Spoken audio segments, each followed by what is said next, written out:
Good afternoon, everybody. Good afternoon. Welcome to Paul's Monday Market Update number 196 for Monday, 22nd of September 2025.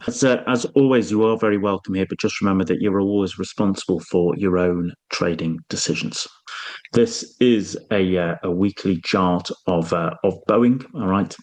Those of you who have joined the Monday Market Update over the last 5 years will know that I am less than enamored with Boeing, and actually, interestingly, today is probably a good day to be reminded of that. Today is the 30th, 22nd of September, is the 30th anniversary of the crash of Eucla 27, an E3A wax out of Elmendorf Air Force Base in 1995 and stuff. A very sad incident there. I was reading about that this morning. I was there myself about 18 months later, and I'd flown on the Boeing product Sentry.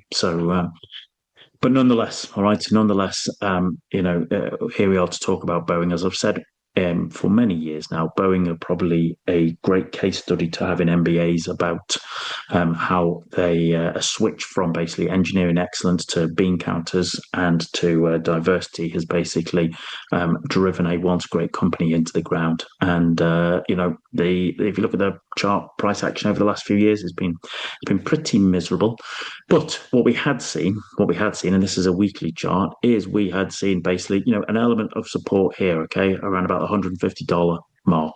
And actually, we had drifted our way up there, okay. We had a bit of a bearish engulfing candle, but we didn't follow it through at 200.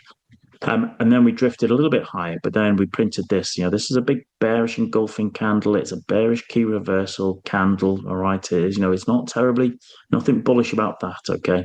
As I often say, when with things like you get engulfing candles or key reversal candles, even if that is not the end is normally not that far apart. And since we printed that second one, as you can see yourself, we've gone a bit sideways. A week or so ago, we closed. Well, I'd look at that as kind of a bit of a bearish rejection candle, and then last week it kind of, the dam cracked in that sense, and we had a real strong down week and a close beneath the 20 period moving average, which if you look at that, we haven't really done that since back in April time, since the sort of the Liberation Day shenanigans. All right, so I look at this and think looking into the news, all right, Boeing, they've had quite a bit of their staff on strike. I think the Indian Transportation Board now want an independent analysis of the Air India crash, okay, which once again turns a little bit of spotlight back onto Boeing products, okay. So there's not much in the way of good news coming out of Boeing itself,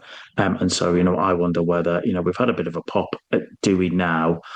My initial reaction would be, well, okay, the first reaction might be a little bit higher, but then I wonder if we're going to sort of drift our way back down to this big round number at 200, where we have seen support in the past, right? We have seen support, but at the moment, to me, that doesn't look very bullish at all. That looks like it's getting ready to sort of drift its way lower to $200. So that's what I'll be looking at on Boeing.